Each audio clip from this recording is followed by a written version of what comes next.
இருந்தா உங்க தொல்லை. ஒரு காப்பி கூட குடிக்க விடல, என் மண்டே வலிக்கு அப்படின்னு பேசுவா. அப்ப பிள்ளையால எவ்வளவு தொல்லை இருக்கு.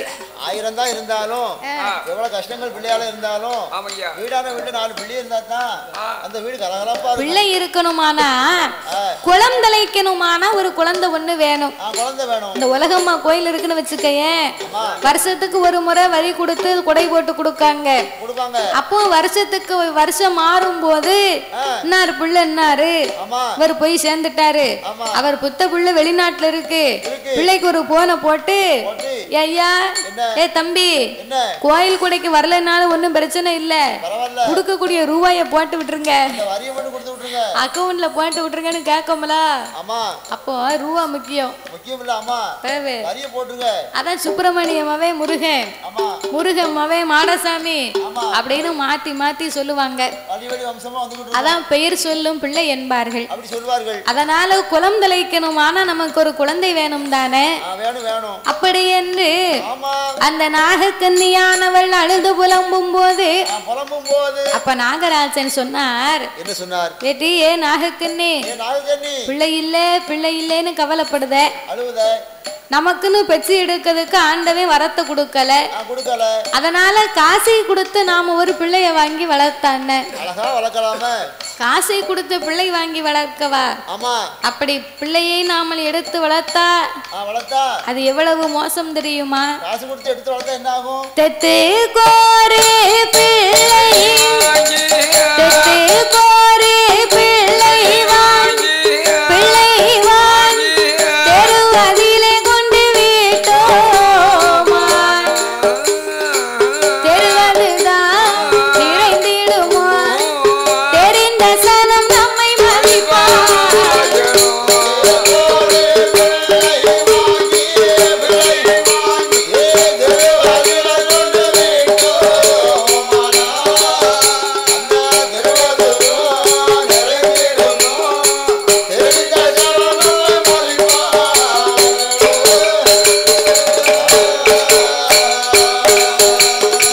பணத்து போரு பிள்ளை, பிள்ளை வாங்கி பந்தலிலே கொண்டு வீட்டோம், பந்தலது நிறைந்திடும், பார்த்த சனம் நம்மை மதிப்பா. பிள்ளை வாங்கி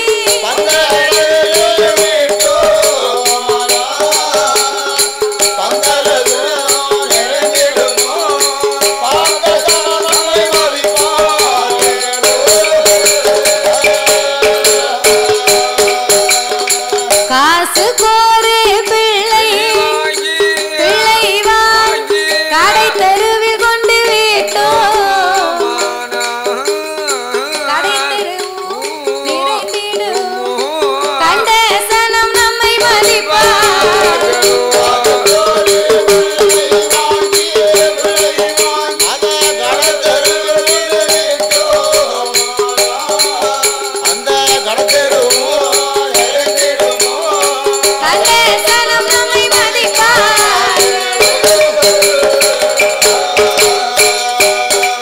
மன்னவா ஊட்டி ஊட்டி வளர்த்தான், அது ஊரா விட்டு பிள்ளைதான், பாசத்தோடு வளர்த்தான், பாதியிலே வந்த பிள்ளை,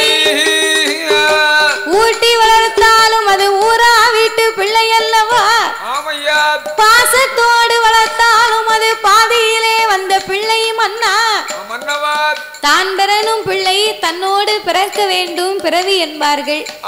நம்ம பிடிச்ச பிள்ளையா இருந்தா ஒரு தவறு செய்தாலும் படார்னு அடிக்கலாம், கையை ஓங்கலாம், ஏசலாம், பேசலாம். எத்தனைதான் அடிச்சாலும் பிடிச்சாலும் மறுபடியும் அம்மான்னு நம்ம மடியில வந்து நிக்கும்.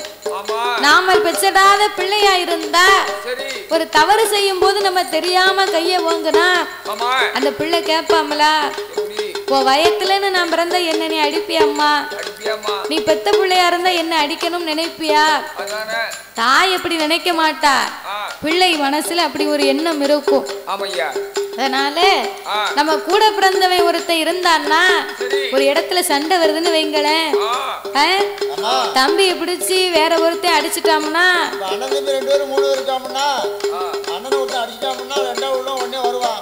ஆமையா நாங்க இருக்கும்போது எங்க அண்ணன் அடிப்பே நீ நாங்க உன்னை விட்டுருவோமோ அப்படின்னு கேட்பான். நீ தெரு தெருவுக்கு வா, உன்னை முட்டு கீழே வாங்கிருவேன், அவரை நீ நடந்து வர முடியாது, இன்னைக்கு 2ல 1 பார்க்கத்தான் போறோம் அப்படின்னு பேசுவாங்க.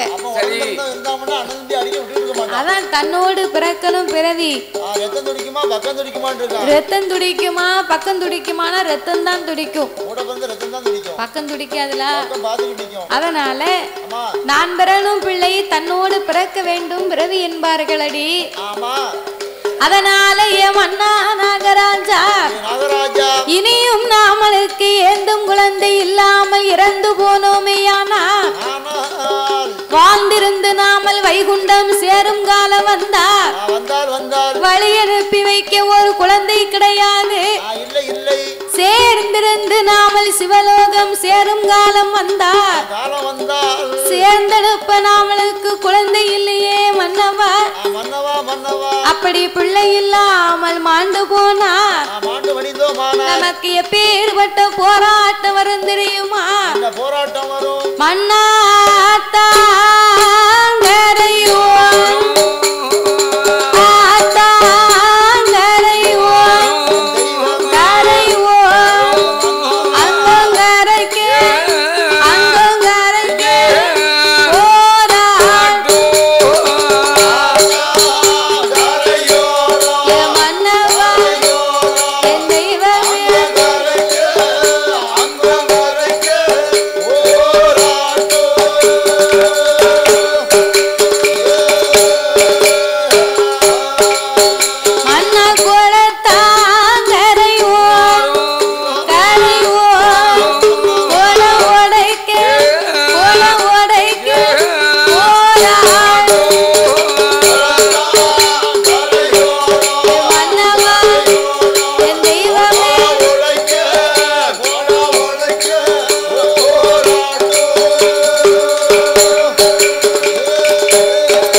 செத்தாலும் தீராது எனத்தாம் போராட்டம் நாமல் இறந்து போனாலும் தீராது மன்னவா.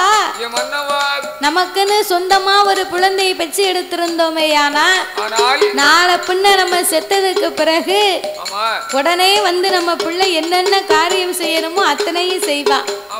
அப்படி தான் பெற்ற திருமகன் இல்லையானா நம்ம செத்ததுக்கு பின்னால சொந்த பெரியப்பா மகனாகவே இருந்தாலும் எப்பா தம்பி உங்க சித்தப்பா திடீர்னு இப்படி செத்து போறாருடா, அவருக்குன்னு பிள்ளை இல்ல, உங்களைத்தான் பிள்ளைக்கு பிள்ளையா நினைச்சாரு, நீங்க தான் வந்து காரியம் பண்ணணும், உங்க கைய வைங்கன்னா அவன் சொல்லுவான். காசு பணம் இருந்தா முன்னால வந்து கூப்பிடாமலே நிப்பான். காசு பணம் இல்லாம செத்துட்டாருன்னு வையே அவன் சொல்லுவான், போங்கடா போலத்தவங்களா, நான் எங்க அப்பனுக்கே கொல்லி வைக்கலையா, அவன் கெட்டின வீட்டுக்கு வெள்ளை அடிக்காம போயிட்டான் பாரு. நீ வெள்ளை அடிச்சு பாரு, நீ உழைச்சு அடிச்சு பாரு. அப்படியா? கெட்டின வீட்டுக்கு வெள்ளி அடிக்காம போயிட்டா எங்க அப்பனுக்கே நான் கொல்லி வைக்கல. ஒண்ணு மத்த பைய இவனுக்கா நான் கொல்லி வைக்க போறேன். சித்தப்பனாவது செத்தப்பனாவது தூக்கியா சவத்தை கொண்டு போய் போடுங்க இவனை அப்படின்னு பேசுவான். அதான் பணம் பந்தியிலே குணம் குப்பையில் இருக்கான். பணத்துக்குத்தான் மதிப்பை தவிர ஒருவர் குணத்துக்கு கிடையாது. நான் நல்ல குணக்காரன் அப்படின்னு பாவகத்தை போய் பைபாஸ்ல போய் நின்னுக்கிட்டு சரி டீ கடையில போய் அண்ணாச்சி நான் நல்ல குணக்காரன் எனக்கு ஒரு டீ கொடுங்கன்னு கேட்டா கொடுப்பாங்களா? வெண்ணியை பிடிச்சு மூஞ்சில ஊத்திடுவான். கொலை கிறுக்கு போயல. நான் பிழப்புக்கு 10 ரூபாய்க்கு டீ விற்கணும்னு வச்சிருக்கேன். பால் என்ன ரேட்டா இருக்கு, சீனி என்ன ரேட்டா இருக்கு, தேயிலை என்ன ரேட்டா இருக்கு, வெண்ணி கூட வைக்கணும்னா நேரம் ஆகும். நேரம் ஆகும். நீ கணக்கு இல்லாம குணம் வச்சிருக்கேன் டீ போட்டு தாரியா அப்படின்னு வெண்ணியை பிடிச்சு மூஞ்சில ஊத்திடுவாங்க. அதனால பணம் பந்தியிலே குணம் குப்பையிலேன்னு சொல்லுவாங்களே. அதனால மன்னா நாகராஜா இப்படியே நாமல் குழந்தை இல்லாமல் இருந்து கொண்டே இருந்தோமையானால் நான் பெண்ணாய் பிறக்கலாமா, பூமியிலே வாழலாமா, பெண்ணாக பிறக்கலாமா, பூமியிலே வாழலாமா, மங்கையாக நானும் பிறக்கலாமா, மதலை ஒன்று இல்லாமல் மாநிலத்திலே வாழலாமா, கன்னியாக பிறக்கலாமா, கை குழந்தை இல்லாமல்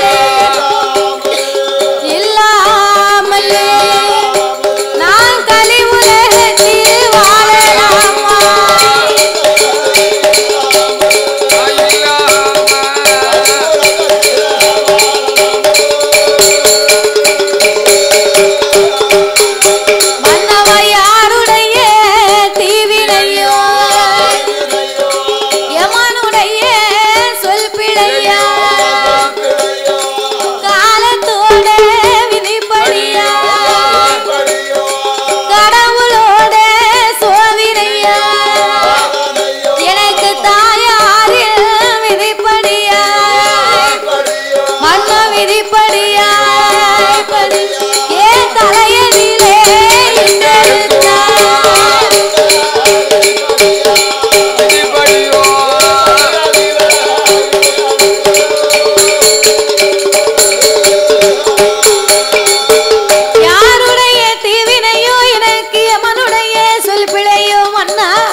இந்த கடவுளோட சோதனையா மாதாவின் விதிப்படியா எனக்கு மறையோன் செய்த குற்றம் தானா மன்னவா, எனக்கு தாயார் விதிப்படியா என் தலையிலே இட்டெடுத்தா மன்னவா, மலடி மலடி என்று எனக்கு மாநிலத்தார் பேசலாச்சு, நான் இருசி மலடி என்று என் இனத்தார் எல்லாம் பேசலாச்சு மன்னவா. மன்னா இருந்தாலோ இழப்போமையா, இருந்தாலோ இழப்போமையா, நான் இருசி என்று பேரெடுத்து பாவி இறந்து போனாலும் குற்றம் இல்லையே, நான் வாழ்ந்தாலும் இழப்போமையா, பாவி இழப்போமையா, மலடி மாண்டு போனாலும் குற்றம் இல்லை.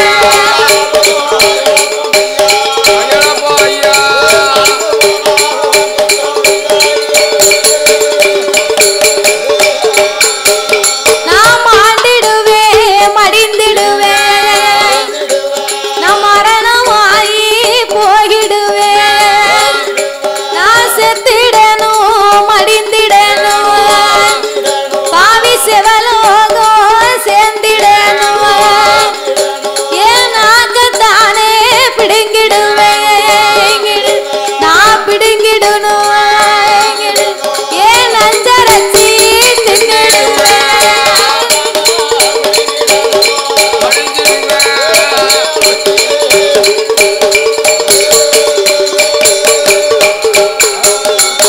நாக்க பிடிங்கிடணும், நான் நஞ்சரச்சி தின்னிடணும் மன்னவா. இந்த நல் உயிரை நாம் மாய்த்து விட வேண்டும் அண்ணா. இருந்தா இழப்போம் நான் இருசி என்று பேரெடுத்து இறந்து போனாலும் குச்சம் இல்லை. வாழ்ந்தா இழப்போம் மலடி நான் மாண்டு போனாலும் குச்சம் இல்லையே மன்னா. என்னால உங்களுக்கு மலடன்னு பேரு, எனக்கு மலடின்னு பேரு. என்னால் உங்களை எல்லவா இந்த உலகம் ஏசுகிறார்கள் பேசுகிறார்கள். நீங்களாவது ஒரு கல்யாணம் முடிச்சு நிம்மதியா இருங்க, நான் போறேன். அதாவது நான் ஒரு சாதாரணப்பட்ட ஒரு பைக்கியாந்து வாக்கப்பட்டிருந்தோம்னா இப்படி கவலைப்பட மாட்டேன். அதே உங்க நடை என்ன, உங்க இடை என்ன, உங்க வீச சைஸ் என்ன, உங்க முகம் அழகு என்ன, உங்க காலுடைய சைஸ் என்ன, கை சைஸ் என்ன, உங்க முகத்தை பார்த்தா அதே அப்பா பார்க்கறதுக்கு 16,000 கண்கள் வேணும். அப்பேற்பட்ட மன்னனுக்கு வாக்கப்பட்டுட்டு சரி நான் பிள்ளைன்னு சொல்லி வெளியே அடையும் போது எனக்கு அவ்வளவு கஷ்டமா இருக்கு. ஒரு ஆகாதவனுக்கு வாக்கப்பட்டா சரி நம்ம வாழ்க்கை இப்படித்தான் நான் நினைப்பேன். உங்களை மாதிரி ஒரு நல்ல மனிதனுக்கு நான் வாக்கப்பட்டு இப்படி பிள்ளை இல்லாம இருந்தா, திறமசாலிக்கு வாக்கப்பட்டு குழந்தை இல்லாம இருந்தா எனக்கு எவ்வளவு வருத்தமா இருக்கு. அப்படி என்று அந்த நாகக்கன்னியானவள் அழுதா புலம்பினாள். அவள் ஆண்டவனை நோகினாள். அப்பந்தான் நாகராஜன் சொன்னார், என்ன சொன்னார்? அம்மா ஏ நாகக்கண்ணி, நீ பிள்ளை இல்லேன்னு வருத்தப்படாதடி. இறைவனார் அருள் இருந்தா நமக்கு என்னால் சென்றாலும் ஏந்தும் பிள்ளை இருக்கும். ஆண்டவனார் அருள் இருந்தா 60 கப்பாலும் பிள்ளை இருக்கும் அடி. தீராத வினைக்கெல்லாம் தெய்வமே துணைன்னு சொல்லுவாங்க. நம்மள மாதிரி திக்கச்ச ஏழை மக்களுக்கெல்லாம் இந்த தாயே துணை இருப்பா. அதனால நாமல் குழந்தை வரம் வேண்டுமானால் இறைவனாகிய சிவபெருமானை எண்ணி 6 வருடங்கள் நாமல் தவம் இருக்க வேண்டுமென்று அந்த நாகராஜனும் நாகக்கண்ணையும் எப்படி தவம் இருக்க வருகிறார்கள்? வெள்ளை சவா தலை மூழ்கி வெள்ளை சவா தலை மூழ்கி வெள்ளை சவா தலை மூழ்கி தலைமுழுகி அங்கே விரதம் அது இருந்து வாரா இருந்து வா, அங்கே விரதம் அது இருந்து வாரா இருந்து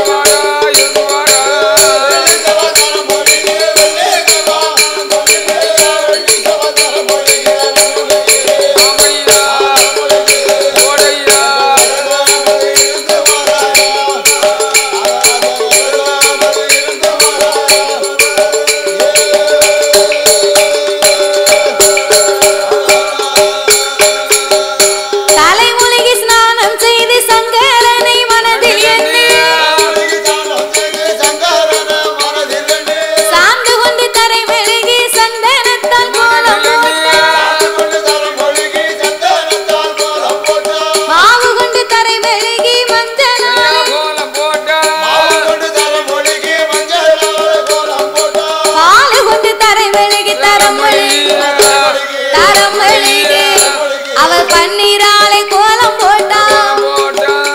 அவர் பன்னீராலை கோலம் போட்டார்.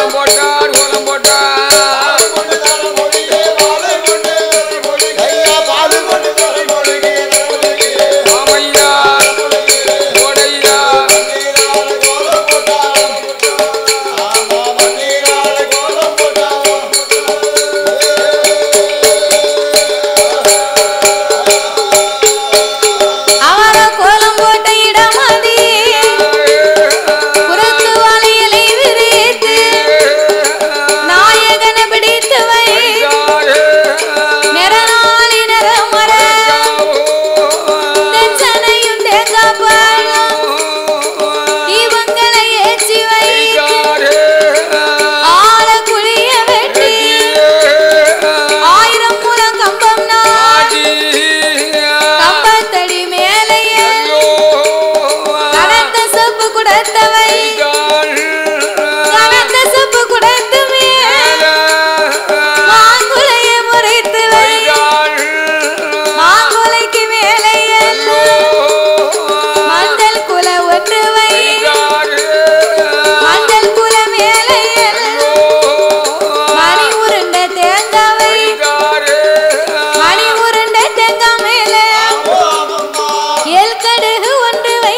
கோழி முட்டை வைத்தார், ஒரு குண்டூசியை நாட்டினார்.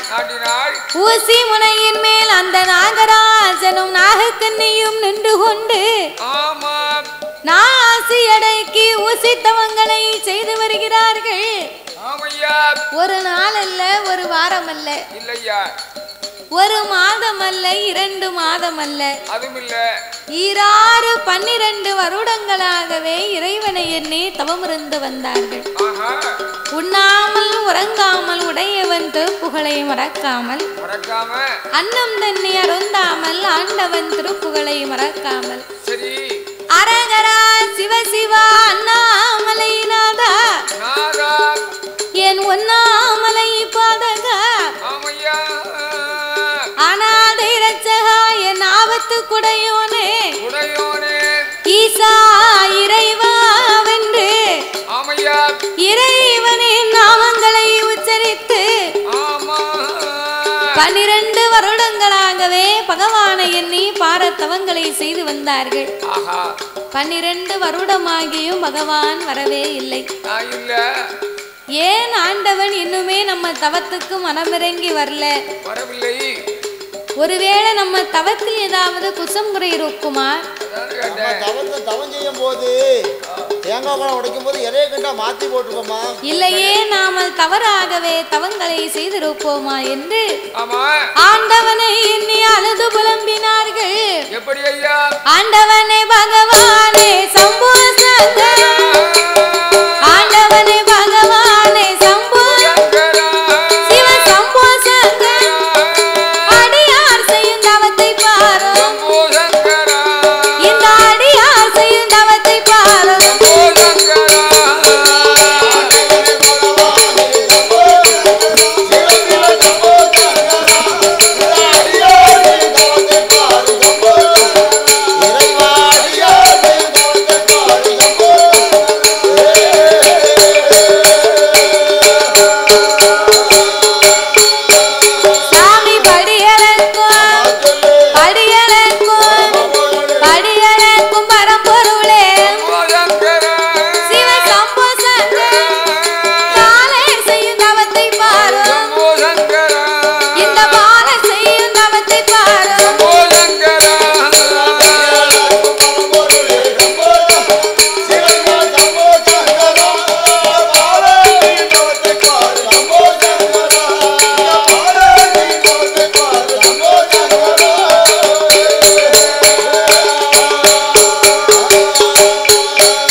நாகராஜன் நாகக்கன்னியின் தவங்களை கண்டார்.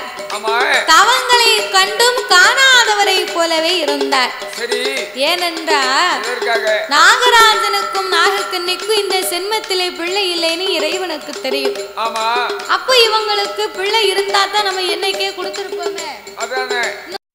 சாரல் டிவி அண்ட் சாரல் டிவி யூடியூப் சேனலை மறக்காமல் லைக் பண்ணுங்க, ஷேர் பண்ணுங்க, கமெண்ட் பண்ணுங்க, சப்ஸ்கிரைப் பண்ணுங்க அண்ட் அந்த பெல் ஐக்கானை கிளிக் பண்ணுங்க. தேங்க்யூ ஃபார் வாட்சிங்.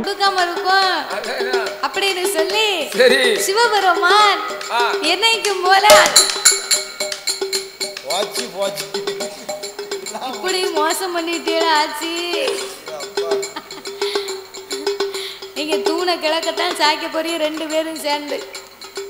என்ன அவ 2 பேரும் தூணை சாய்க்காம விடக்கூடாதுன்னு சாஞ்சிருக்காவோ. அவங்க அடம் கொடுத்திருக்காங்க. நீங்க இருங்க. அப்ப இந்த நாகராஜனும் நாகக்கண்ணியும் தவம் இருக்கக்கூடிய நேரம் இறைவன் 7 உலக மக்களுக்கெல்லாம் இறையிழக்க வேணும் என்றே பயணமாகி வருகின்றார். யாச்சி ஏ பெரியாச்சி அவளை கூப்பிடுங்க. யாச்சி காலை நீட்டி இருக்கிறதுல சரிதான்.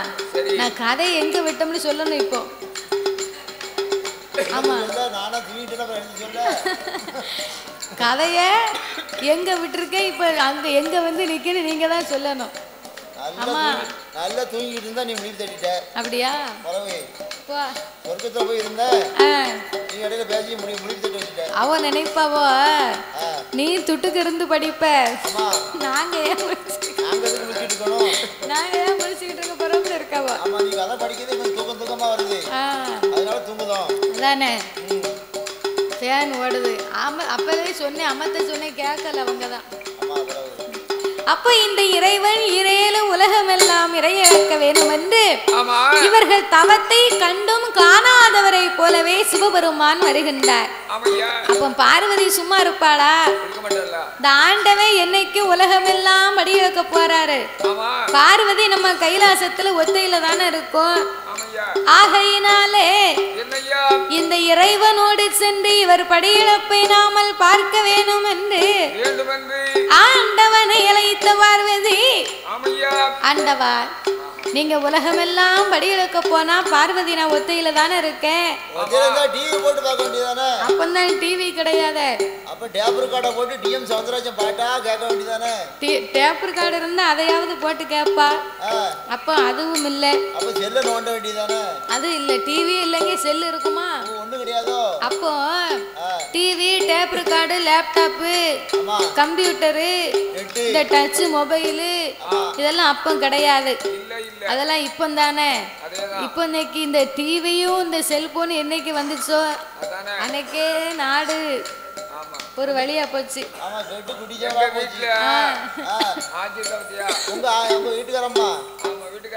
அது எங்க அக்கா. சரி அவன் நாடகம் பார்த்துக்கிட்டே இருந்தா. ஆமா நாடகம் பார்ப்பாங்கல்ல. நான் சொன்னேன் எனக்கு கொஞ்சம் சோறு வச்சுக்கிட்டு சரி நீ நாடகம் பாருன்னு சொன்னேன். ஆமா ஒரு விளம்பரம் போடட்டும். விளம்பரம் போட்ட பிறகு சோறு வச்சு தரோம்னா நல்ல கட்டம் நடந்துகிட்டு இருக்கு. ஆமா கொஞ்சம் பூரா இந்த தென்னையில உட்காரும். இடையில விளம்பரம் வரட்டும். எனக்கு கோவம் வந்துருச்சு. வந்துருமில்ல கோவம் வந்த உடனே சரி என்ன இப்படியே பாத்துக்கிட்டே இருக்க நான் நாட்டுக்கு நிக்க போறோம்னே. கரெக்ட். ஆச்சி டிவி பார்த்ததுக்கு நீ நாட்டுக்கு நிக்க போறியா? ஆமா நாட்டுக்கு நிக்க போறோம் சொன்னோனே என்ன செஞ்சாங்க அக்கா? அவதான் டிவி ஆஃப் பண்ணிடுவாளே. உடனே போய் ஆஃப் பண்ணிருப்பா. பரவே ஆஃப் பண்ணல. நிக்க போறியா நாட்டுக்கிட்டு? ஆமா நீ நில்லும் டிவியை மறைக்காம போய் நில்லும். சரிதானே நாட்டுக்கு நிக்க டிவியை மறைக்காம நில்லுன்னு இருக்கா. வெளியே ஓரமா போய் நில்லும்னா அப்படி எல்லாம் கிடைக்கணும் ஆச்சி. முக்கில கைத்த போட்டுட்டு முக்கில ஒரு கைத்த போட்டேன். சரி போட்டுட்டு முத்தத்துல போய் நின்னுக்கிட்டேன். மோட்டர்ல கைத்த போட்டு முத்தத்துல போய் நின்னா எப்படி சாவ? அப்பதானே கயிறு வந்து கழுத்துல விடும். நாட்டுக்கு நிக்க போறனா கயித்து போட்டு தொங்க வேண்டியதானே. மோட்டர்ல கைத்த போட்டு தொங்கிட வேண்டியதானே. தொங்கணும்னா நான் ஒரு வழி பார்க்காம போக மாட்டேன். சரி அப்படின்னு சொல்லிட்டு முத்தத்தில் நின்னு சரி நீ சாப்பிடுறோம்யா நாடுக்கு நின்று நீ சாவரியா கிடக்க நீ முத்தத்தில் வந்து நிக்கணும். அதானே ஒன்னு லியாஜில விட மாட்டேன். இன்னும் பாடு கண்டு தான் போவேன் அப்படின்னு சொன்னேன். சரி சரி நீ எந்தி பண்ணிட்டு போறோம். அதை பத்தி பெரிய அறியம் இல்ல நிக்கவே ஆமா ஓரமா போய் நின்னா சரிதானே. அதனால இந்த டிவி டேப் ரெக்கார்டு லேப்டாப் இதெல்லாம் அந்த காலம் உபயோகத்துல இல்ல பாத்தீங்களா. பார்வதிக்கு நேரமே போகல. அதனால ஆண்டவா பரம்பொருளே உங்களுடைய படியிழப்பை உமையவள் பார்க்க வேண்டும். வேண்டும். பகவானோட வடி இழப்பை இந்த பார்வதி நான் பார்க்க வேண்டும் ஐயா. ஆமையா. ஏய் பார்வதி, என்னோடு படியிழக்க உன்னை அழைத்து செல்வதில் எந்த குறையும் இல்லை.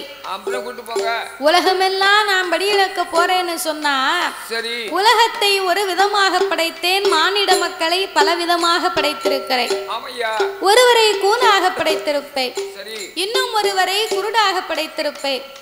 கூன், குருடு, செவிடு, பேடு, நொண்டி, மூக்கரை. குழந்தை உள்ளவர்கள், குழந்தை இல்லாதவர்கள். ஒரு ஆளுக்கு இந்த உலகத்திலே இல்லாத பெரிய வசதியை கொடுத்திருப்பேன். ஆனா அவர்களுக்கு தான் ஒரு பிள்ளை வரம் இருக்காது. இன்னும் ஒருவருக்கு குடிக்க கூட கூழ் இருக்காது. அவங்களுக்கு ஒரு கோட்டை பொட்ட பிள்ளை கொடுத்திருப்பேன். 21. அதனால நீ பெண்ணா பிறந்தவா, ஏழை மனம் கொண்டவா. சக்தியின் மனதோ இறக்க குணமுடையதம்மா. அவருக்கு என்ன ஆச்சு, இவருக்கு என்ன ஆச்சு, இந்த அம்மா ஏன் இப்படி இருக்காங்க அப்படின்னு உன் வாயை வச்சுக்கிட்டு நீ சும்மாவே இருக்க மாட்ட. நான் போய் படி இழந்துட்டு வாரேன்.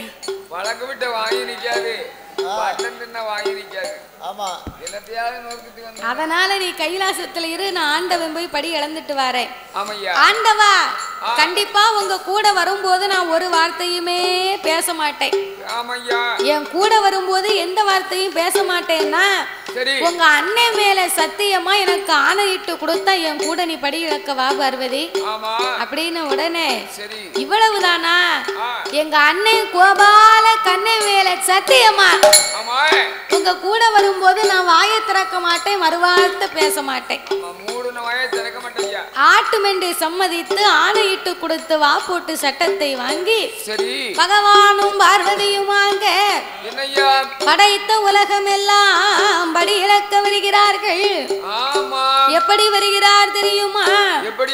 நாளை நல்ல தினை எடுத்து நாடு எங்கோ வருவாரா, உரிய நல்ல தினையை கொண்டு உலகம் எல்லாம் வருவாரா, மறக்க நல்ல தினையை கொண்டு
களைப்பாக இருப்பதனாலே கொஞ்ச நேரம் நம்ம இளைப்பாரி விட்டு கைலாசத்துக்கு போவோமா? ஆட்டுமென்று சம்மதித்து கண்ணு கட்டிய தூரத்திலே ஒரு பெரிய ஆல விருச்சகத்தை கண்டார்கள். ஆல விருச்சகத்தை கண்ட உடனே பார்வதா தேவி ஓடி போய் அந்த ஆலமரத்தடியில உட்கார்ந்து கொண்டார். சிவனும் பார்வதியோடு அமர்ந்திருக்க மரத்துக்கு கீழே 10 ஆடு மாடுகள் எல்லாம் மேய்த்து கொண்டு ஒரு சின்னஞ்சிறிய பாலகன் நான் இருக்கான் பாரு, டவுசர் போட்ட தம்பி, இவனை மாதிரி ஒரு 10 வயசு இருக்கும். 10 கரெக்டா 10 பத்தியா? இவனை மாதிரி ஒரு 10 வயசு இருக்கக்கூடிய பாலகன் மரத்துக்கு மேல இந்த ஆடு மாடுகளுக்கு கொலை கொப்பு வேணும் என்று முனை கொப்புல உட்கார்ந்து அடிக்கொப்பை வெட்டி கொண்டிருக்கிறான்.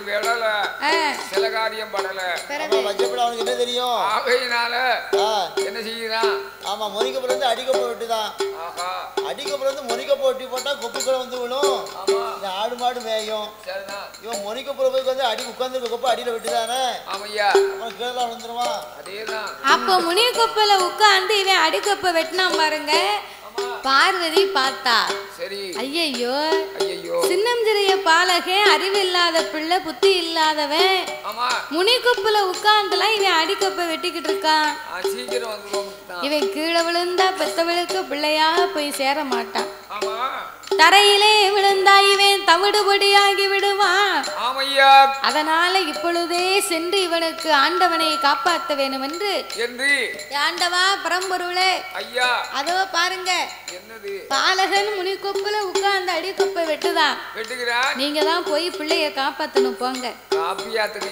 பார்வதி என் கூட வரும்போது என்னடி சொன்ன என்ன சொன்னீங்க என்ன சொன்ன நான் வாயை திறக்க மாட்டேன் மறுவார்த்தை பேச மாட்டேன்னு சொன்னேன் அவன் இப்ப படியாந்து முடிச்சாச்சுல்ல படியாந்து முடிச்ச பிறகு நான் பேசத்தான் செய்வேன் அது மட்டும் இல்ல அந்த பையன் அறியாத பிள்ளை வெட்டிக்கிட்டு இருக்கான் கீழே விழுந்தாலும் செத்து போயிருவான் அந்த பையனை பெற்றவளும் என்ன போல ஒரு பெண்ணு தாய் அந்த பெண்ணுக்கு மனம் இறங்கி பிள்ளைய போய் காப்பாத்துங்க ஐயா பார்வதி சிவனோடு வரும்போது நீ எந்த வார்த்தையும் பேச மாட்டோம்னு சொன்னியே என்ன ஆச்சு அவ்வளவுதான் அவன் சத்தியமா அப்படி இல்ல அவன் கீழே விழுந்தானே ஏன்னா உயிர் இல்லாம போவான் அதனாலதான் நீங்க காப்பாத்துங்கன்னு சொன்னேன் பார்வதி வாழணும்னு விதி இருந்தா வாழ்ந்தே தீருவாண்டி சாகணும்னு விதி இருந்தா செத்தே தீருவான் அவன் விதி எப்படியோ அப்படித்தான் நடக்கும் வா போவோம் நீங்க பிள்ளைய காப்பாத்தல உங்க பின்னால நான் ஒரு அடி எடுத்து வைக்க மாட்டேன்